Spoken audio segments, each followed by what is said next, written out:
একেবারেই বাড়ির সামনে দেখতে পাচ্ছেন গাড়ি থেকে শুরু করে আসবাবপত্র থেকে শুরু করে যার মদতে এই ঘটনাগুলো ঘটছে। আমরা সকালে ইনফরমেশন দিয়েছি যে এখানে পুলিশ ওদেরকে রড এটা সব নিয়ে যাচ্ছে ওদের গাড়ি করে। ক্যানিংয়ে যে সমস্যাগুলো হচ্ছে কেন হচ্ছে আমি বুঝতে পারছি না, তবে আমার মনে হচ্ছে যে ক্যানিংয়ে কিছু অশিক্ষিত অসামাজিক কিছু লোকের কাছে নেতৃত্বর দায়িত্ব এসে গিয়েছে। আর ক্যানিংয়ে আমি বলেছি যে ক্যানিংয়ে যদি সুষ্ঠু স্বাভাবিকভাবে প্রত্যেকটা ক্যানিংয়ের মানুষ যদি ভোট দিতে পারে, নওশাদ ভাই যত ভোটে জিতবে তার থেকে আইএসএফের ওখানে যিনি ক্যান্ডিডেট হচ্ছে আরবুল ইসলাম, নওশাদ ভাই থেকেও বেশি ভোটে জিতবে। এটা আমি বরাবর বলছি। আর আমার এই কথাটা মিলে নেবেন আপনারা। আমার যদি রাজনীতির অভিজ্ঞতা যদি আমার যা ক্যালকুলেশন, কারণ আমরা প্রার্থী দেওয়ার জন্য আগে থেকে বহুত বিধানসভা আমরা ক্যালকুলেশন করেছিলাম, সেইখান থেকে দাঁড়িয়ে আমি বলছি ক্যানিংয়ের মানুষ একবার ভোট দেওয়ার যদি সুযোগ পেয়েছে, তৃণমূলীর বাইরে ওরা ভোট দিয়ে বসে থাকবে একদম নিশ্চিত। আর ক্যানিংয়ের নেতৃত্ব এটা বুঝেও গিয়েছে যে এবারে ভোট দিতে দিলে পুরো আমাদের ঝাঁপি খালি হয়ে যাবে। সেই জন্য ঝাঁপি বোঝানোর জন্যে এই ক্যানিংয়ে এত গণ্ডগোল হচ্ছে। শিক্ষিত ছেলেমেয়েদের কাছে যদি নেতৃত্বের দায়িত্ব থাকতো তাহলে তারা সেই রকমভাবে সমাজটা চালনা করত। যখন গুন্ডা মোস্তানদের হাতে রাজনৈতিক ক্ষমতা চলে আসে তখন তারা সেরকম করবে। যদি আপনি আমড়া গাছ রোন, আমড়াতলায় গিয়ে আপনি আমড়া পাবেন, সেখানে গিয়ে ন্যাংরা আম যদি খুঁজতে যান আপনি পাবেন না। তো ক্যানিংয়ের অবস্থা ঠিক তাই। বা পশ্চিমবাংলার বিভিন্ন জায়গায় যে ঝামেলা যেগুলো হচ্ছে দেখবেন বেশিরভাগ অশিক্ষিত নেতা নেতৃত্ব যেখানে আছে সেইখানে এই সমস্যা। তাই আমরা বারবার বলতে চাইছি আমাদের দলের পক্ষ থেকে যে সুসভ্য শৃঙ্খলযুক্ত নেতৃত্ব আমাদের গঠন করতে হবে এই বাংলার বুকে। আর সেই অভিযানে আমরা নেমেছি। কমপ্লেন করতে হবে যে কোনো মানুষ কোনো জায়গায় কারো দ্বারা যদি আক্রান্ত হয় প্রথমে তার কাজ হবে আইনের আশ্রয় নেওয়া। প্রথমে আইনের আশ্রয় নেওয়া উচিত এবং তারপরে যদি সেরকম মনে হয় যে আইন কাজ করছে না তাহলে তার জন্য রাস্তা তো আছে, রাস্তায় জনগণের রাইট আছে, তার অধিকার তার সমস্যা ফিরে নেওয়ার আদায় করার। তো প্রথম কমপ্লেন থানায় করতে হবে আইনগতভাবে এবং তারপরে রাস্তায় প্রতিবাদ করতে হবে। তো আরাবুল ইসলাম বলুন আর পশ্চিমবাংলার যে কোনো জায়গায় বলুন, প্রথম কথা হচ্ছে ইলেকশনের সময় এই ঘটনা ঘটা উচিত নয়। মানুষ শান্তিপ্রিয়ভাবে ভোট দিতে চায়। দেখুন এবারে আমরা 2026 নির্বাচনে আছি এবং এই নির্বাচনটা পুরো প্রক্রিয়াটা নির্বাচন কমিশনের দায়িত্ব নিয়ে করছেন। প্রথম কথা হচ্ছে কোনো জায়গায় যদি কোনো রকমের সমস্যা হয় তার সর্বপ্রথম অভিযোগ করতে হবে নির্বাচন কমিশনের যে গাইডলাইন্স আছে সেই অনুযায়ী। আর দ্বিতীয় নম্বর হচ্ছে আপনি যেটা ভাঙড়ে বললেন, ভাঙড়ের বিষয় যেটা হচ্ছে নওশাদ সিদ্দিকী জিতবে এই কারণে আমি বলছি, আমি এমনি হাওয়ার কথা বলছি না। কারণ হচ্ছে ভাঙড়ের 13টা অঞ্চল, যদি ভাঙড়ে 2 নম্বর ব্লকের প্রাণগঞ্জ অঞ্চল, নারায়ণপুর অঞ্চল আর জাউলগাছি অঞ্চল, এই 3টে অঞ্চলে যেহেতু পঞ্চায়েত ভোটে ভোট হয়নি, মানে প্রতিদ্বন্দ্বিতা বিরোধীরা ছিল না, সব অকাবার পেয়ে গিয়েছিল, ওখানে প্রত্যেকটা পঞ্চায়েত কিন্তু তৃণমূলের।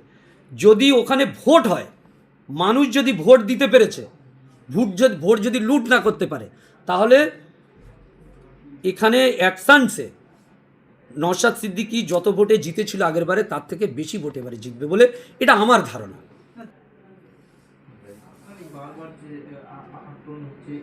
একে অপরের বিরুদ্ধে যেমন দোষারোপ করছে, পুলিশ প্রশাসন তো কাজই করছে না। পুলিশ প্রশাসন যে সব জায়গায় কাজ করছে না এই কথাটা তো আমি বলতে পারবো না। পুলিশ প্রশাসনের যতটা যেখানে যা পশ্চিমবাংলা তা যদি হতো তাহলে 294টা বিধানসভায় বিভিন্ন রকমের সমস্যা আমরা প্রতিদিন দেখতে পেতাম। কিছু কিছু জায়গায় আছে হয়তো কিছু টেকনিক্যাল প্রবলেম থাকতে পারে, অনেক গ্যাপ কমিউনিকেশন থাকতে পারে, বা যাদের উপরে অ্যাটাক হচ্ছে তারা হয়তো ঠিকমতোভাবে অভিযোগ করতে পারছে না, তারা সেই হিসেবে কমিউনিকেশন করতে পারছে না, বা যেখানে গিয়ে বললে কাজটা হবে তারা হয়তো সেই কাজ করতে পারছে না। তবে ক্যানিংয়ের উপরে যে ঝগড়া ঝামেলাগুলো হচ্ছে এটা আমি নিন্দা করছি। ক্যানিংয়ের মানুষকে বলবো ভাই আপনারা সাধারণ মানুষ, শান্তিপ্রিয় মানুষ, নিজের ভোট নিজে দিন, ঝগড়া ঝামেলা অশান্তিতে যাওয়ার দরকার নেই। এক একটা জায়গার জন্য পুরো পশ্চিমবাংলার লোকের বদনাম হতে হচ্ছে। আর তৃণমূল কংগ্রেসের সাথী বন্ধুদেরকেও আমি বা নেতৃত্বদের কাছে আমি দাবি রাখছি যে তৃণমূল দলকে কোনো বিশেষ কিছু মানুষের জন্য একটা দল বদনাম হয়ে যাচ্ছে।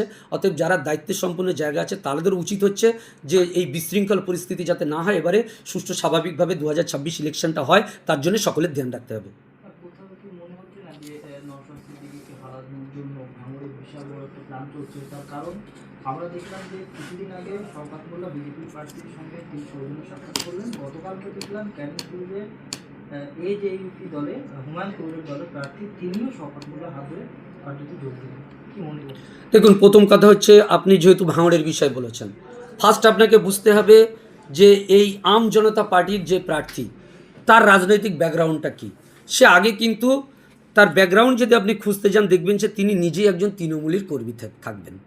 তিনি কিছু পয়সা কামাই করবেন এই তার প্রলোভন আশা ছিল। হুমায়ুনের কবির কাছ থেকে কিছু মাল ঝেঁকেছে, মানে টাকা ঝেঁকে নিয়ে সে ক্যান্ডিডেট হয়েছে। তারপরে আবার যখন অন্য পার্টির কাছ থেকে ফের যখন সে কিছু আশা পেয়েছে, আকাঙ্ক্ষা পেয়েছে, ফের সেই দলে জুড়ে গিয়েছে। কিন্তু এই মানুষটার মুখ পেনে থাকে, সে দল ভালো মন্দটা পরের কথা। কোনো একটা নেতা যখন রাজনীতিতে প্রার্থী হয় তার পিছনে অসংখ্য মানুষ কিন্তু জুড়ে যায়। সে তার সমস্ত মানুষের কথা চিন্তা করলো না। তার সাঙ্গপাঙ্গ যারা ছিল এই পার্টিটা নিয়ে, আম জনতা পার্টি বলুন না যে কোনো পার্টি বলুন, তাহলে তার সঙ্গে যত লোক ছিল তিনি কি সবাইকে নিয়ে একসঙ্গে দলে ফিরেছেন, না নিজে কিছু পয়সা ঝেঁকে নিয়ে একটা দলের ঝান্ডা ধরে এসছেন? এটা আমাদের প্রথম দেখতে হবে। যদি সেটা হয় তাহলে মনে করতে হবে যে তৃণমূল কংগ্রেসই এই আম আদমি পার্টির জন্ম দিয়েছিল এবং তৃণমূল পার্টি তার সুবিধার্থে তাদের লোককে তাদের ঘরে ফিরিয়ে নিয়ে এসেছে। যেভাবে উত্তপ্ত পরিস্থিতি হয়েছে এলাকা, কতটা শান্তিপূর্ণ ভোট হতে পারে? দেখুন, নির্বাচন কমিশনের দপ্তরে আমরা বিভিন্ন অফিসারদের কাছে যাচ্ছি, কথা বলছি। প্রত্যেকটা অফিসারের একটাই কথা হচ্ছে পশ্চিমবাংলা এবারে ইলেকশন শান্তিপূর্ণ ইলেকশন করাবে। তবু কালকে একটা ইলেকশন আছে, 23 তারিখে বুঝতে পারবো পরিস্থিতি কী। কিন্তু নির্বাচন কমিশনের পক্ষ থেকে এবং সমস্ত অফিসারের পক্ষ থেকে তাদের ফুল প্রচেষ্টা আছে যে এবার ইলেকশনটা এবারে খুব সুন্দর করবে এরা। আমরা প্রত্যেকটা অফিসারের সঙ্গে কথা বলছি, আমরা বুঝতে পারছি। এরপরেও কিছু কিছু জায়গা আছে, দেখুন সবাই তো আর একরকমের হয় না। ধান যখন আমরা বস্তায় ভরি, সেই ধানে যখন কুলোটা নিই তখন অনেক আগড়া বার হয়ে যায়।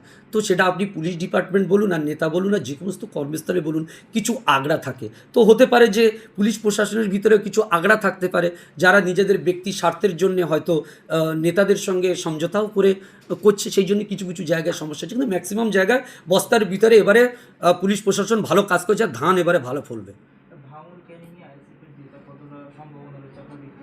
দেখুন, আমার তো ব্যক্তিগত যেটা মতামত হচ্ছে ভাঙড় বিধানসভায় এখানে আইএসএফ অর্থাৎ নওশাদ সিদ্দিকী মহাশয় তিনি এক্সেন্সি জিতে যাবেন, আমার যা ক্যালকুলেশন। 2021 সালে আইএসএফের প্রার্থী হয়েছিলেন ক্যানিং পূর্ব বিধানসভাতে গাজী শাহাবুদ্দিন সিরাজি। পাশাপাশি যেমন অভিযোগ উঠেছিল যে তিনি জিতে গিয়েছিলেন এবং তার কাছ থেকে সার্টিফিকেট কেড়ে নেওয়া হয়েছিল। এবারে কিন্তু সেই জায়গায় দেখা যাচ্ছে যে আরাবুল ইসলাম, যিনি তৃণমূল কংগ্রেস দলটা তৈরি করেছিল ভাঙড়ে, তিনি ক্যানিং প্রার্থী হয়েছেন।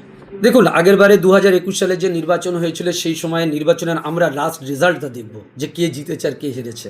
শোনা কথা তো বললে হবে না যে শাহাবুদ্দিন শাহাজি জিতে গিয়েছিল, তার থেকে মেরে ধরে কেড়ে নিয়েছে। কম্পিটিশান করতে গেলে বিভিন্ন রকমের হবে। আপনাদের কথা যদি তাই হয় তাহলে শাহাবুদ্দিন শাহাজি কী করেছিল? তুমি যখন দাঁড়িয়ে ভোট করতে পারো, তোমার দাঁড়ানোর দরকার কী ছিল? তো শাহাবুদ্দিন শাহাজি তো কোনোদিন প্রকাশ্য মঞ্চে বলতে পারেনি যে আমার কাছ থেকে ভোট কেড়ে নেওয়া হয়েছিল। তাহলে যখন এই কথাটা শাহাবুদ্দিন শাহাজি প্রকাশ্য বলতে পারেনি, তাহলে আমি বলবো যে এই জায়গাটায় যারা এই অভিযোগ দেয় শওকত মোল্লার বিরুদ্ধে, এটা অন্যায় অভিযোগ দেয়। আমি বলবো যে শওকত মোল্লা তারা নিজের যোগ্যতায় জিতেছে, তারা যোগ্যতায় জিতেছে, মানুষ দিয়েছে, তার টেকনিকে সে শওকত মোল্লা জিতেছে।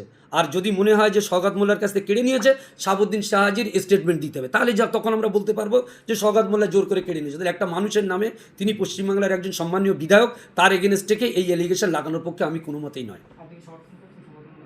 আমি সমর্থন করছি না, তিনি একজন বিধায়ক জনপ্রতিনিধি, সেই ক্যানিংয়ের তিনি বিধায়ক। তারা বিধায়কের যে দায়িত্ব তিনি পালন করার যাতে সেটা করবেন। ভালো যদি করেন মানুষ তাকে ভোট দেবে, ভালো যদি না করে মানুষ ভোট দেবে না।